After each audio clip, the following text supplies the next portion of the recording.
You're muted. Sorry. A very good evening to everyone. It's my privilege to welcome you on a panel organized by Gender and Equity Network South Asia, which is a special interest group of community of evaluators South Asia and includes Afghanistan, Bangladesh, Bhutan, India, Nepal, Pakistan, and Sri Lanka. Today, we are hosting a panel at the gLocal 2024 on South-South collaborative efforts to shift power and evaluations and equity-centered evaluation with our three esteemed panelists. I take this opportunity to welcome the panelists holding the baton to take forward numerous equity-led evaluations, with each one of them having wide-ranging experiences in the field of evaluation and participatory grant making. Mr. Pradeep Narayanan, Advisor, Praxis Institute for Participatory Practices, a practitioner of participatory methods and approaches in research and evaluation for over 2 decades. Pradeep works around areas of decolonization, ethics, participatory research, ESG, business and human rights, and sustainable development. Our next panelist, Dr. Sonal Zaveri, who is founder and regional coordinator of GENSA, is an independent consultant in evaluation, strategic planning, and capacity building, and brings in 25 years of cross-cultural experience. Sonal specializes in transformative participatory, outcome mapping, and utilized focused evaluations, with special expertise in gender, HIV, health, education sectors. She has worked with vulnerable populations, including girls and women, and our last panelist, Ms. Parumita Chaudhary, who is the program officer with Oak Foundation, brings in nearly 27 years of substantial experience of working across remote districts of India and great working experiences with Care India and Oxfam Great Britain. I extend a very warm welcome again to all our panelists and all our participants. It is great to see such a wonderful participation. We would like all our guests to introduce themselves in the chat box. We can take it to 1 or 2 minutes. I request all the participants to introduce themselves in the chat box.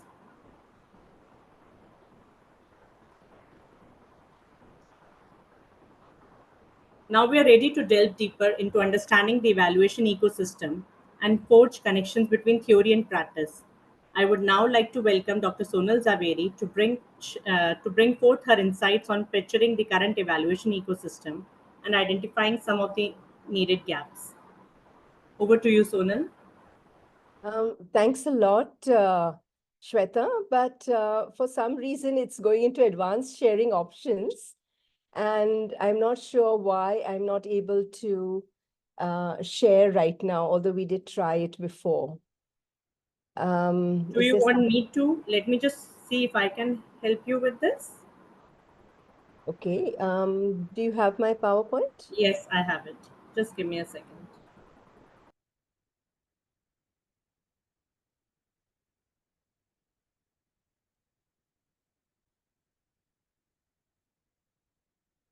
We did try it out. I'm able to do it now. I can do it, Shweta. I can do it. Sure. So here we go. Can everybody see the PowerPoint? Yes, it's visible. Yeah? Okay, great. So welcome everybody for this very interesting session where we want to talk about a South-South collaborative effort and to bring to you in my presentation a perspective from South Asia. But from our other panelists, you're going to hear a lot about overall, what does this South-South collaboration mean? And how do we go on an equitable journey with the global North? What does donors' point of view look at? What do we as evaluators need to consider when we think about having a perspective from the global South? So as I've said in this subtitle, Nothing About Us Without Us, which is kind of sums up what is the research findings that we have found when we talked to numerous people in South Asia about what is their perspective on the way we are doing our evaluations in this region. And perhaps this will resonate for you working in other parts of the Global South. Okay, interesting. Yeah, I can do this. So I'm going to be talking about this from a couple of perspectives. And this is based on a landscape analysis to inform international evaluation in the service of equity. So we have a Ford Foundation project, which was a very large project, research project, where we try to understand what is the evaluation ecosystem and understand how is it that the players from the global north perceive the landscape and how do players from the global south perceive it. And then we also have this book on local wisdom that was brought out by GENSA that has focused quite exclusively on South Asia. And so our findings are coming from a couple of places. So I'm going to talk about the spectrum of equity and non-equity, and Pradeep will elaborate further in his presentation. So basically what this says is that when you talk about equity and non-equity, we are looking at two bookends. But in between, there are many, many hybrids where you would find sort of towards non-equity or towards equity. And it depends upon how the global north or donors and evaluators and implementers in the global south interact with each other. So often you may not find two extremes, but you find a lot of hybrids in between. Nevertheless, we had very interesting findings. And as I was mentioned in our landscape analysis, we listened to about 17 people from 12 organizations, and they came from a variety of institutions, networks, academia, philanthropy, civil society, and independent consultants. And we covered most of the countries in South Asia. So this is based on this finding. So the first area that I wanted to talk about, how do you actually picture the evaluation ecosystem? And we identified 7 areas of concern. The first one is the dilemma of funding, with strings or without. So when we talked to evaluators and development professionals and organizations in South Asia, what they said is that there is so much dependency on external funding sources that this impacts their decision making. And even the organization, the implementing organization's ability to challenge the status quo. And so funding comes with some strings attached, giving funders an influence over what the organization does. Now, often funders themselves have certain preferences for specific implementing partners, and these choices can shape both the project execution and outcomes. And so potentially you're limiting diversity and innovation. The other very interesting concern that was talked about was the selective scholarships, which perpetuate these power imbalances.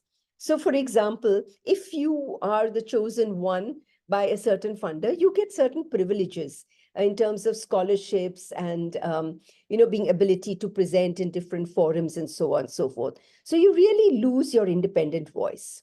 And finally, because the Global South organizations really struggle to generate resources independently, this particular narrative vulnerability can be exploited by the donor. So this was the first area of concern. The second was the use of methodologies and criteria. Who decides? So I think we are quite familiar with this. There is a lot of funder control, lot of pre-planned designs in evaluation. So that really limits the flexibility. And most often the global south, that's the GS, they just replicate the global north models. So if you have the DIE criteria, there's some tweaking, approaches, some tweaking. So this may be because you replicate because there's a lack of expertise in the global south. You don't have the confidence to challenge established evaluation practices. For example, would you say that I challenge an RCT? So there are certain issues. Further, many of these global south methodologies, which are qualitative, that's what we do very, very well in the global south. They're time consuming, but they are considered to be technically less rigorous than the global north approaches, which are quantitative heavy. Plus, you need a lot of resources for participatory design and evaluations. Choosing the right evaluator. This was quite interesting because, if you don't have the right evaluator, you're quite likely to not have a meaningful assessment. So who chooses? Is it a management company? Does the implementing partner have a say on who's going to evaluate, what criteria they want? The third one is intellectual property. And again, I'm sure we are all familiar with that. Who owns the data? Who owns that report? Who disseminates and who learns?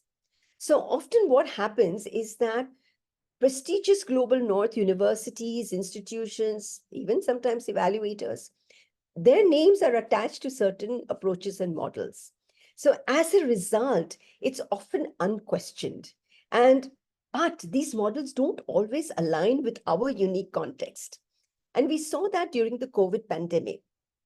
Look at the disconnect that we had between the methods that we were using and what was actually happening. There were phone interviews, who was picking up the phone, who was responding, who was talking about gender-based violence. There were so many gaps in that system. What about the knowledge hegemony and publishing? The power to write, publish, and disseminate knowledge is still very much with the global north. So it's our data, our understanding, our working, but publishing is a gateway. And often there are gatekeepers to access that knowledge. To publish, you need resources, you need funding. So money plays a really important role in who gets published and whose voices are heard in the end. And then we have the epistemic ownership. We value a lot of grassroots experience, but one of the problems that we have in the global south, we don't put pen to paper. Yet, global north researchers use this experiential knowledge, which we produce, to build theories, and often it's not properly acknowledged or there is a lack of collaboration. The fourth one is, how do you define success? What metrics you use? What perspective do you use? Often, a lot of funders go into very narrow, quantifiable metrics. It's like a checkbox. And we have very complex interventions. Our societies are very complex. And there are so many contextual nuances. We do qualitative work. You cannot reduce it to a checkbox. We need more holistic understanding and deeper exploration. The other emphasis on global north is often not just quantitative data. There's a push. Can you scale this up? This is a very small intervention. What does the evaluation tell us? And yet we are overlooking the local realities. I often say that we have microcultures in our societies. So how do you seek this balance between diverse societies, the push for scaling up, not being able to go in depth? Another problem is the evaluator autonomy and dialogue. Most evaluators, their independence is limited. We don't even talk about our failures. So if we are able to have autonomy, we can at least critically reflect and talk about, this is not how we want to define success. So this dialogue is often missing. What about our unintended consequences? They're unintended because we didn't factor them in, but we really need to address them. We need to have some follow-up to understand what is happening. So there is one classic example that comes that, a bridge was built, infrastructure, but the unintended consequence was that women lost access to water. Now, how are you going to address these sort of consequences if we don't follow up, if we don't check on whether it was successfully done, the infrastructure, or whether there were unintended outcomes? So how do you actually define success? Capacity building, the fifth area. There are many approaches that are completely unfamiliar to the global south. So I was told by those whom I interviewed, we talk about RCT, QCA, Bayesian, the approach. There are so many approaches there which they are not familiar with. So they're constantly in a capacity building mode. And that training is very technocratic. It's based on what you should know in order to complete your evaluation or project. So they don't provide the broader perspective of the why, the social, the cultural, the ethical. And then in some cases, there are funding challenges. So not enough capacity building is given to the implementers. And what happens then is that you are shortchanging the capacity building and you're shortchanging the quality of what you're doing. Sustainability, this is such a word, and I wonder whether is it an exit strategy? Is it messy? Is it planned? Or do you want to talk about its sustainability? So often it's a donor exit and given the name sustainability. What when you withdraw funding, you say there has been change with the donors. How can you call it an exit strategy? Who are we responsible to? How can you disrupt a project continuity affecting beneficiaries with whom you've built a trust? And often there is a scramble for adaptive strategies, that's often called, to fill that funding gap, to find alternative resources. Yes, we don't want over reliance on donors, but when something like this happen, how are you going to manage the local ownership, the self-reliance? It's very difficult to do so. The other aspect is, if you really want sustainable change, you need longer funding cycles. I think we have talked about this so much, yet we talk about transformative change in one area and we don't talk about funding cycles. It's not possible. If you want transformative change, you have to have longer funding cycles. And although small steps are important, they are incremental, we celebrate them, but you need much more for sustained impact assessment. And then finally, here is the big bogey, decolonization and localization. What is the reality and what is the myth? So when we look at our learning dynamics, let's just think about it. We need horizontal learning among the global south so we can share our own insights and solutions. Global south to north, are we really able to do it? Often global north is shaping these global policies and norms. To what extent are we actually able to influence their thinking? It's something to really challenge ourselves and to think about it because we know our context. So when we talk of decolonization, can we actually challenge the global north centric perspectives or not? Look at the resistance to change. There is so much historical inertia. So many of our colonial structures, power, they have persisted over time. And yet, even though we are no longer colonized, the global north still has a significant economic, political, and cultural influence. And so often, uh, sometimes even the global south benefits from these existing systems. So let's be very realistic about the resistance to change itself. Look at the resource constraints.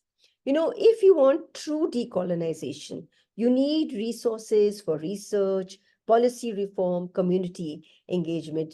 Limited funding is not going to get you anywhere, and neither do we have enough platforms for global South sharing. And finally, local contexts matter. Solutions have to align with the local needs. How well are we doing that? One size fits all approaches is not possible. I think we are quite clear about it, that we need our own version of development, but we really need to do it in our own way and celebrate that and to bring it to the global spaces. So sorry, this is going faster than I thought. Um, a, I just wanted to say that for remaining questions and gaps, we hope we have a discussion. I just wanted to say that when you start a journey like this, the first step is please recognize there is a power dynamic between the global north and south. The second step is how are you going to foster a learning culture between global north and south, between global south and south? We require a very intentional reflexivity, and then we march forward together. So thank you very much. And here is my email, and I'm looking forward to the chat for any questions. Thank you very much. Thank you, Sonal. That was indeed food for thought. I think it's some of the very pertinent issues have been flagged. Now, I would like to welcome Paramita Chaudhary to share her experiences from the field of evaluation.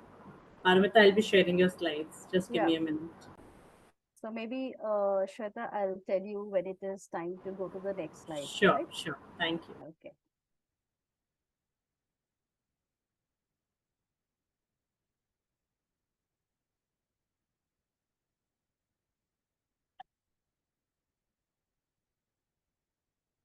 I start, It's visible. The slide was visible. but it disappeared. Yeah. If I want to do it on slide view, please. Yeah. Thank you so much.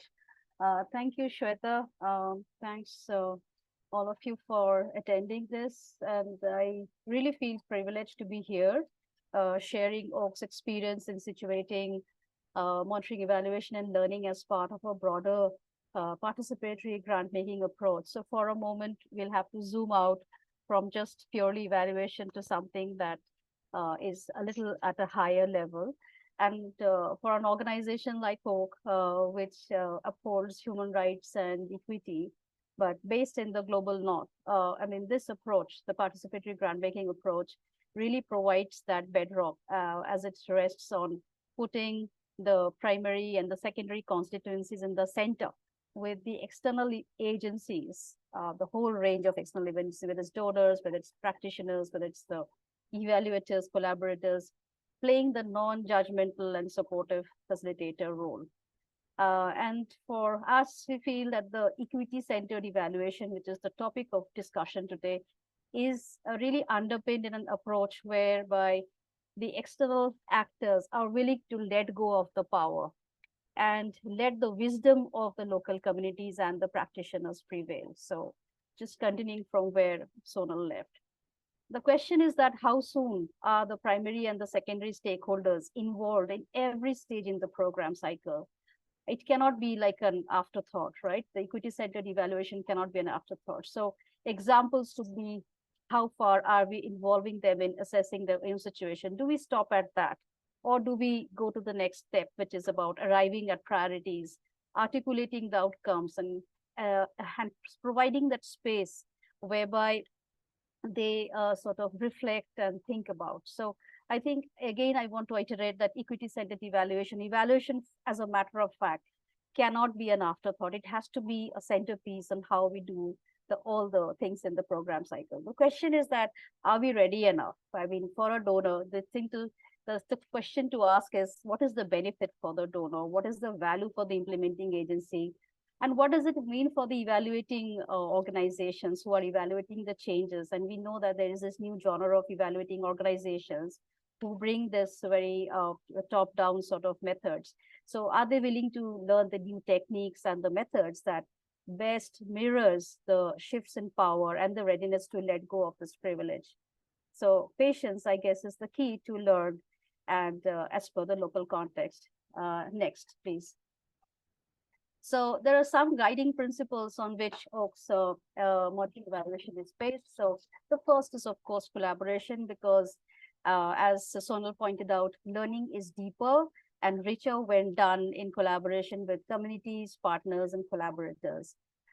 We really emphasize on the proportionality and the minimum requirement for grantees, because we don't want to ask organizations report on stuff which is never going to see the light of the day and never going to be brought into reflection. So oftentimes, grantees feel the power, the pressure to apply certain methods which are complex, which are very sort of exotic, just because the donor may have said to them that they need this. And the final thing is about practical application. So learning is used to help us gain clarity and informed decisions. And this is like really fundamental, like how far are the evaluation is kind of leading to our learning, and learning leading to the actions. Next, please.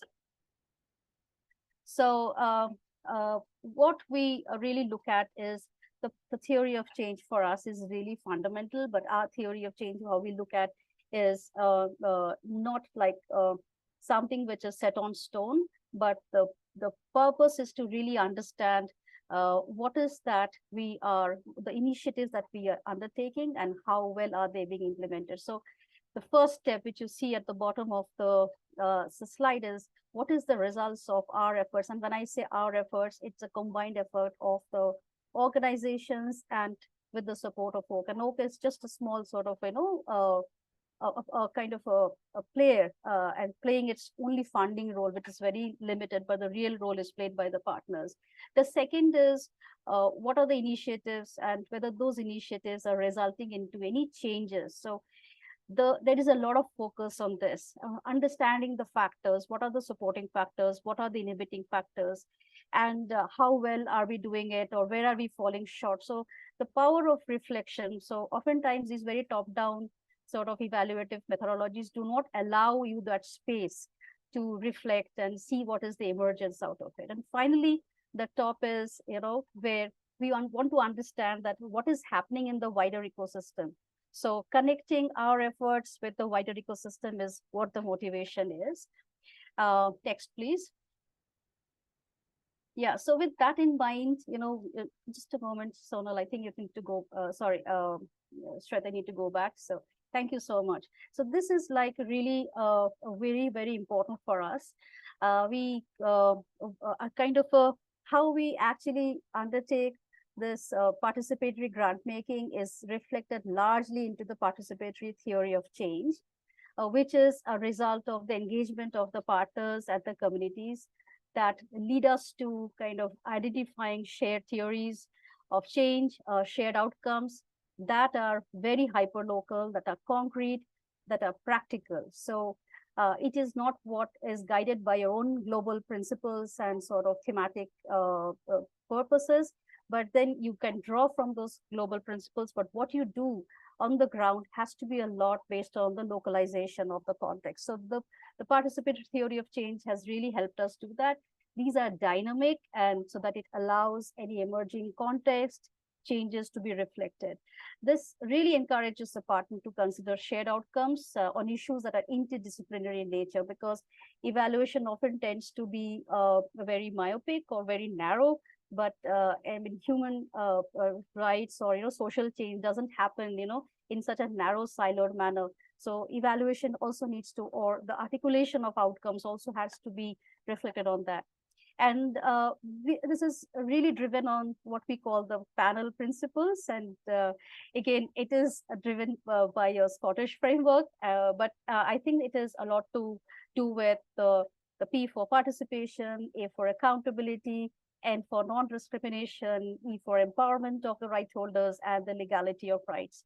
And then I think it gives a framework for collaboration, reflection, and refined actions, the space to think and act independently. And in the next slide is just the kind of, Shweta, if you go, this is just how it kind of sums it all into like this participatory theory of change, which is a reflection of the participating organizations and the organizations coming together, the communities coming together. So this is not really but it is about how organizations and communities articulate the priorities, and this becomes the bedrock. Next, please.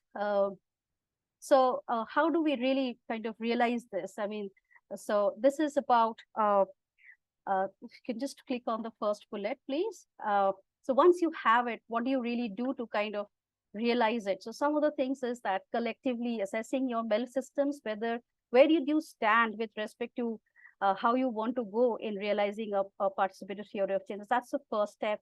Then about collectively looking at harvesting the outcomes. And these outcomes are not individual outcomes alone, but also shared outcomes. The third is really key, like learning in a collective. And there, when you understand the intersectionalities and the interdisciplinary nature of a problem or an opportunity. And finally, it's about, how do you transform these learning into various forms, like communicating to the external world in the form of storytelling, in the form of visual boards, and stuff like that. I think I want to just leave with some questions. You can just stay on the final slide, Shweta. Is at the end of it, what is key is evaluation for whom? What is the communication strategy around the evaluation? How are evaluation results circle back to partners and communities and other stakeholders? Is there a sense of inclusion there? And to what extent does it help them reflect on their own transformative journeys and also revisit their priorities? I'll stop at that. Thank you so much once again.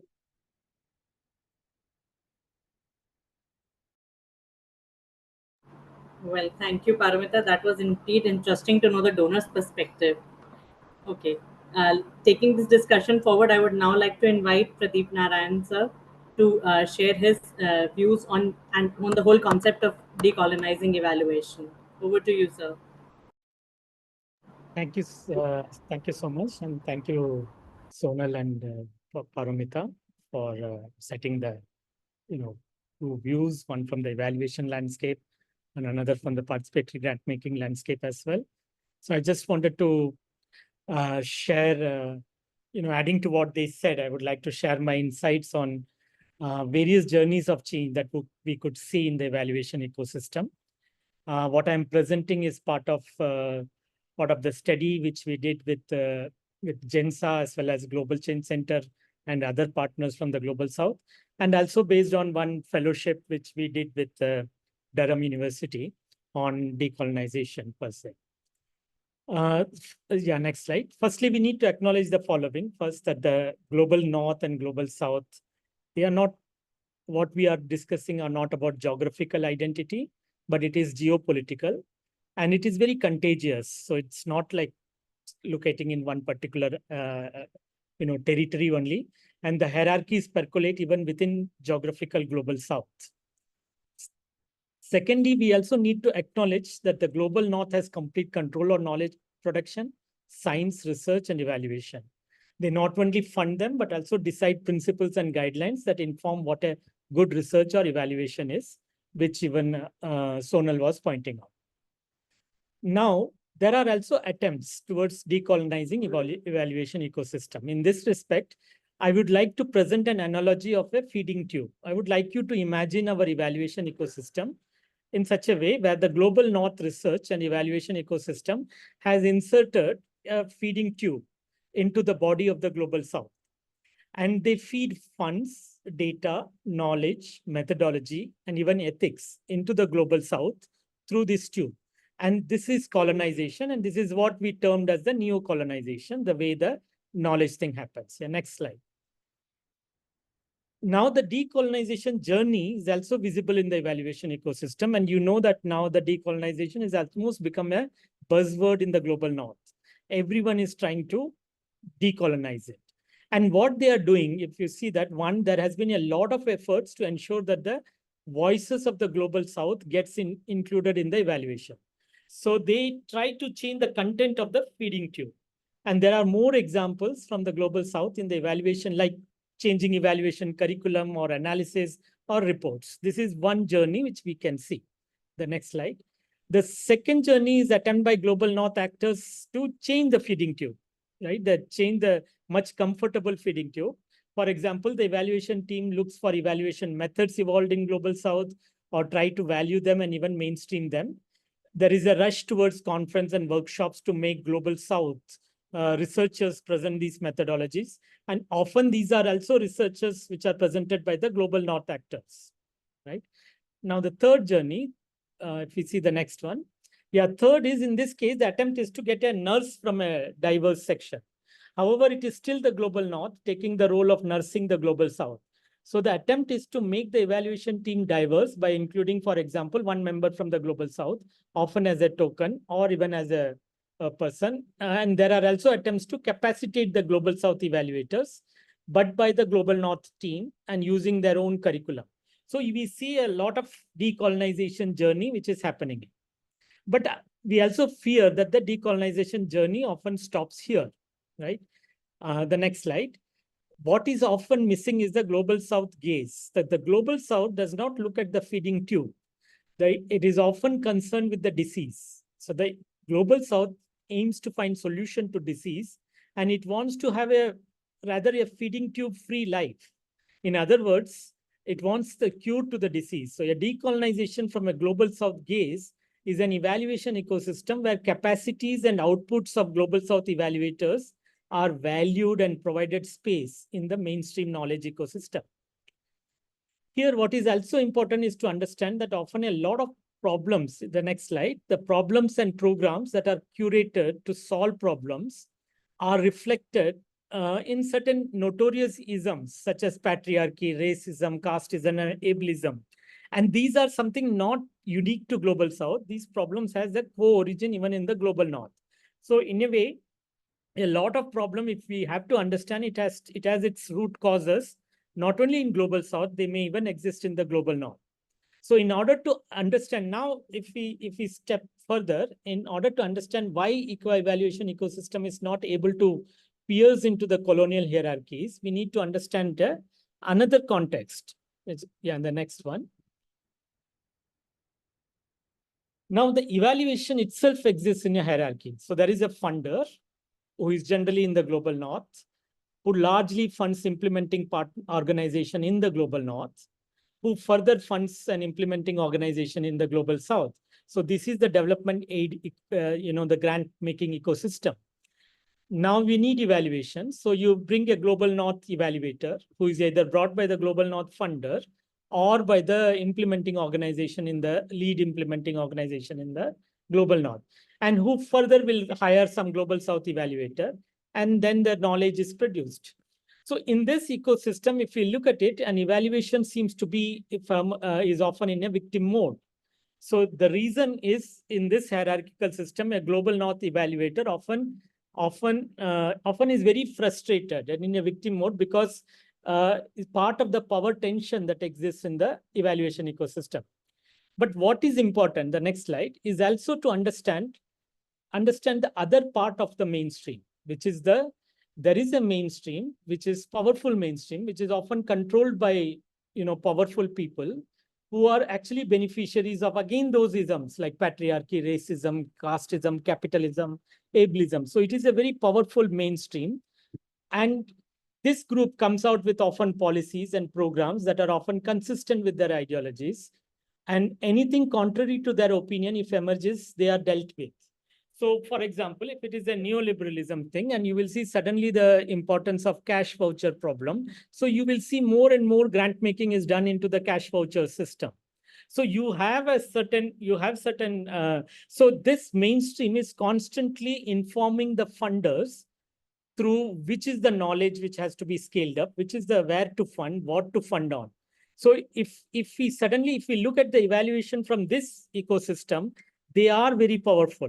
They are actually the people who inform the overall program strategies, funding strategies, everything of the donor. So in order to understand the evaluators comprehensively, we need to understand both the ecosystem in which an evaluator comes in after the program is over to evaluate it, and this mainstream, which is the mainstream which actually creates which fulfills or shapes the ideology of the various programs. So evaluator and researchers exist in both the ecosystem.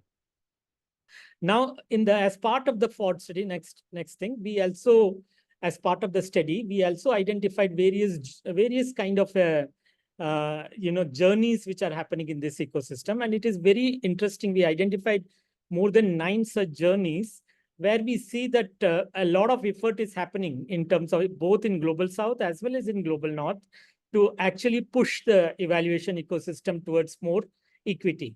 And a lot of examples are there in our report, which Tarini has just shared. And some examples, GENSA is an example where it shapes the evaluation methodologies and also capacitate the evaluators. And you have other examples like what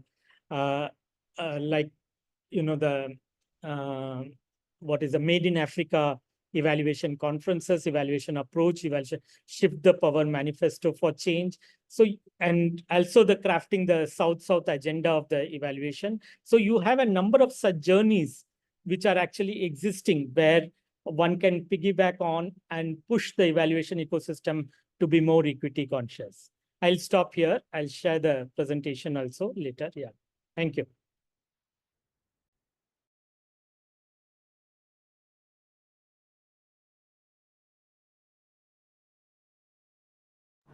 Well, thank you so much.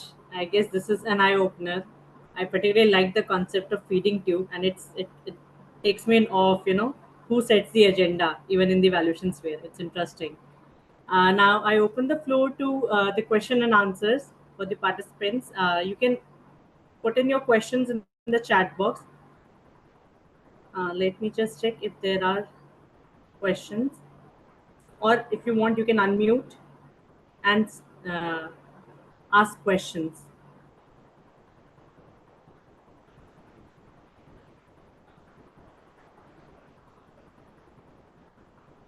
The floor is now open to the participants to ask questions or discuss any of the experiences or similar knowledge or experience that they may be uh, having or may have experienced in their own individual journeys.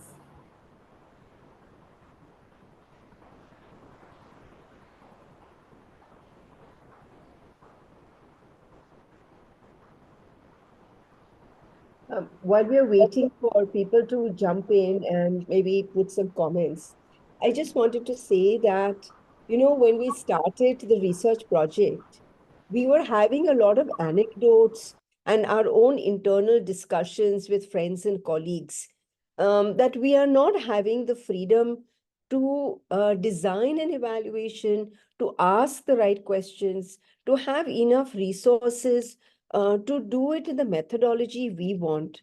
And one of our constant, concerns was that we are so extractive when we collect data from the community. And what is our right to do so when we don't even go back and share the findings with them?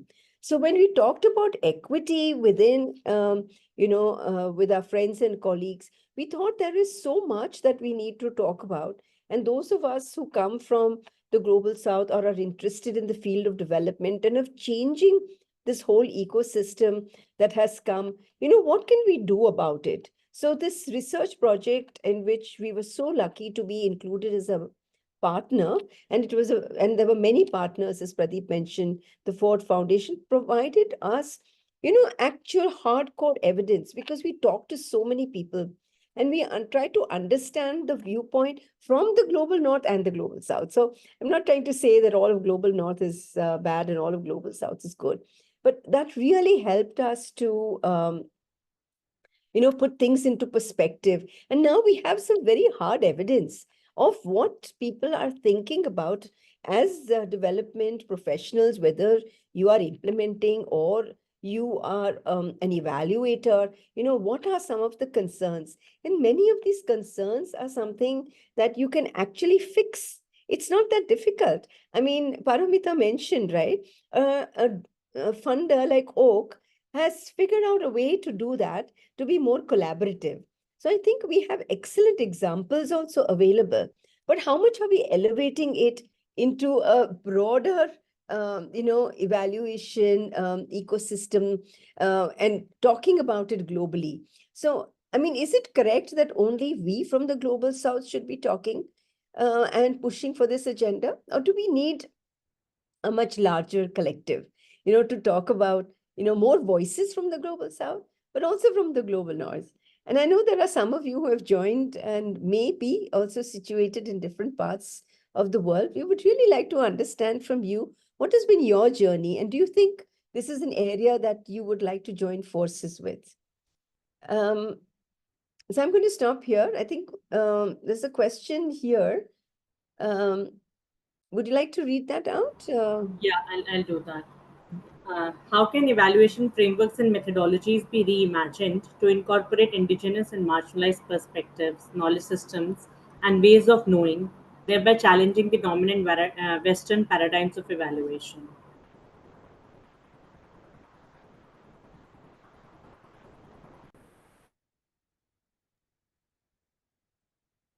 You want to have a go for it, Pradeep and Parul? Yeah, I think I can. I'll just try. And this is like, the idea here is we generally say that in our frameworks and methodologies, what is very significant is the is about both the context and the politics matters, the power matters and the context matters. And that's where the larger struggle for most of the methodology is, to how to capture the context and how to capture the power relationship which exists. So in this struggle, often one is what is get lost is that we tend only to go to the communities only to get information, right? Data, but not an analysis from them, not a perspective from them. We try to treat them in more of and often mostly through a kind of a survey questionnaire where by the time, if there are 15 questions, you start with the third, fourth question, and then you reach the 15th question. At the 15th question, if the respondent says, I have, thinks that the fourth question which I answered was probably not right, as I want to reflect upon it, I think there is very little opportunity for that. Because, once you answer more and more questions, you actually realize the real answers of the previous questions. So some of these methodologies are so much, very limited for you to collect certain information from the margins that you really lose out on both taking the context and the power into it. So that's why I think somewhere in our program, we feel that borrowing from Freirean thing, that, taking data from a community which is already conditioned to accept, colonial thing or a patriarchy, often you will actually start using the data of community itself to perpetuate certain isms. So therefore, very significant thing which we use the term Sindhanai is primarily to ensure that the community actually reflects on the data which it is giving and then comes with the perspective. And the evaluators carry that perspective along with the information. Otherwise, we will tend to we'll lose out the importance of they being indigenous, they being Dalit, they being women, they being LGBT. That entire context and power relationship we will lose out of. Yeah, I'll stop here. Thus can I. Yeah. I have particularly one more question. So, what are some of the steps that can be taken to address these power imbalances within the evaluation, fabric? And this includes the fact that we would need recognition and redistribution of resources, decision-making authorities, to ensure more equitable and inclusive evaluation practices. So, what are some quick steps that can be taken? May I just respond? I may not be responding to the question that you are asking or something in the chat board. So I think the fundamental question is that what is the motivation for the donor to sign on to a particular process, or for a practicing organization to sign on to a process which involves more voices from the field, and which involves their aspirations and their what do you call their priorities to be reflected. Because for whom are you creating this evaluation? So it takes a while. I don't think donors overnight get transformed in their mindsets to go for such methods which value indigenous knowledge, practices, and stuff like that. But then it is a process of engagement, and then at a point in time, there is also the value that donor sees, that for the investment that it makes. Like, for many donors, it's an investment, right? And they want that evidence to further that investment or make investment decisions. So from what I have seen is, if you can translate the importance of this kind of an approach to talk to a person who is basically an investor, why do they need to listen to the community voices? Because somewhere in the future, they will have more durability in the terms of the outcomes, in terms of the changes. So that's not a very straightforward linear kind of a pathway. But I think much time needs to be spent in terms of making this need established, right? Why do we need to go for a process which is more equity centered, which sort of, equalizes the power, where somebody gives away the privilege, somebody, takes some power in their hands. So there is a long-term sort of impact of it, but how far we get the space and how far the people who decide on this evaluation have the patience to listen. But I don't think that there's an end of the road. There is a lot of opportunity, and we must use the experiences of this equity centered evaluation to make the case for this to happen. Yeah. Agree. Thank you. Thank you so much. I guess we can call it a day then. Thank you so much to all the panelists and all the participants for their valuable time. I hope you all enjoyed the session. We are dropping in a form where you can fill in and join the network if you wish to. The details are there in the chat box. We hope to see you for our next sessions on 6th and 7th of June. Thank you so much. Thank you. Thanks all of you. Thanks so much. Bye-bye.